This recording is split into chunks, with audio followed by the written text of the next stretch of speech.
এটা হলো ওয়াগনার গাড়ির অল্টারনেটর মোটর। এটার মেন সমস্যা ছিল হচ্ছে বিয়ারিং প্রবলেম ছিল, দুটো বিয়ারিংই নষ্ট হয়ে গেছিল। এই রেকটিফায়ার ঠিক আছে, কার্বনটাও ওকে,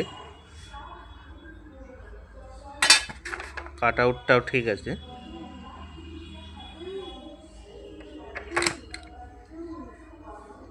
ওটা ঠিক আছে, বিয়ারিং দুটো চেঞ্জ করা হবে। এই হলো নতুন বিয়ারিং,